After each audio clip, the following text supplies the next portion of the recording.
Hello everyone.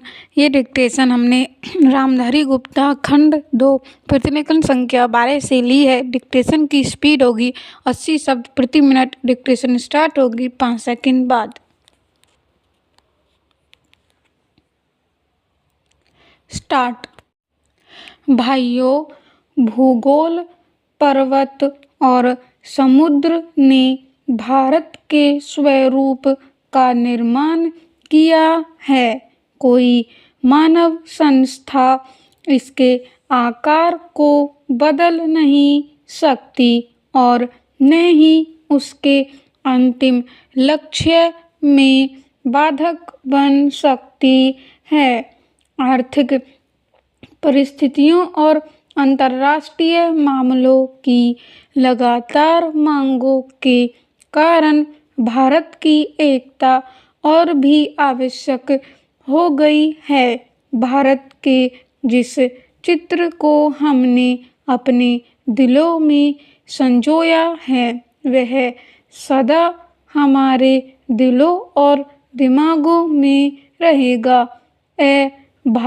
Congress समिति गंभीरता से यह विश्वास करती है कि जब वर्तमान भावनाओं की उत्तेजना समाप्त हो जाएगी तो भारत की समस्याओं को उचित परिप्रेक्ष्य में देखा जाएगा और भारत में दो राष्ट्रों के अस्तित्व के झूठे सिद्धांत को समाप्त कर दिया जाएगा और सभी इसका त्याग कर देंगे। सामान्यतः राष्ट्रीयता जातीय, भाषाई अथवा भौगोलिक तत्वों पर आधारित होती है, परंतु इस्लाम का अलग अस्तित्व है जो अन्य धार्मिक वर्गों में मिश्रित नहीं होता। 55 वर्ष की स्वतंत्र धर्मनिरपेक्ष राष्ट्रीयता के बाद आज भी कई जिम्मेदार मुस्लिम नेता दावा करते हैं कि मुसलमान अलग राष्ट्र है। Paragraph change. एक जिम्मेदार दल द्वारा इतने अधिक करुणाजनक और आत्मभ्रामक प्रस्ताव की कल्पना भी नहीं की जा सकती जितना कि कांग्रेस समिति ने 15 जून 1947 को पास किया था। सभी नेता थक चुके थे और बूढ़े हो रहे थे। आदर्शवाद की जिस ज्वाला ने उन्हें 26 वर्ष पूर्व प्रेरित किया था उसका जोश ठंडा होने लगा था।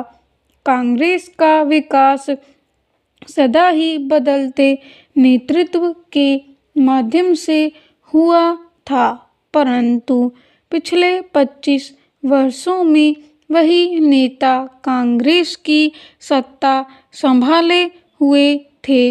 उनके व्यक्तित्व और उनके त्याग ने उनको जो ख्याति प्रदान की थी, उनको जो बल प्रदान किया था, उसको कोई युवा नेता चुनौती देने का साहस नहीं कर सकता था। विभाजन के विरोध में केवल एक ही स्वर था और वह था गांधी जी का, परंतु वे भी बहुत बूढ़े हो गए थे और उनका स्वास्थ्य भी ठीक नहीं था। उन्होंने कांग्रेस समिति से प्रस्ताव स्वीकार करने के लिए कहा।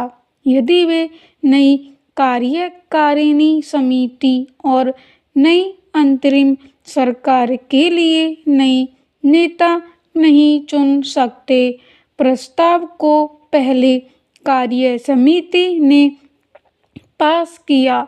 गांधी जी से विशेष रूप से प्रार्थना की गई थी कि वे उपस्थित हों और सभा को संबोधित भी करें। लेखक कांग्रेस समिति की बैठक में उपस्थित था। गांधी जी का भाषण स्पष्ट रूप से उनके दुख का द्योतक था। उन्होंने कहा कि उनके विचार सर्वविदित हैं, फिर भी उन्होंने भा कांग्रेस समिति को प्रस्ताव पास करने की सलाह दी। उन्होंने कहा कि भा कांग्रेस समिति को इसे रद्द करने का अधिकार है, परंतु किसी ने इसका उत्तर नहीं दिया। उस समय ब्रिटेन भारत में चले जाने के लिए और अपनी साम्राज्यवादी धाक छोड़ने के लिए बहुत उत्सुक था। अब यह बोझ उनके लिए बहुत भारी हो गया था। एशिया के राजनीतिक पुनरुत्थान की उठती हुई लहर को नियंत्रित करना था। स्टॉप।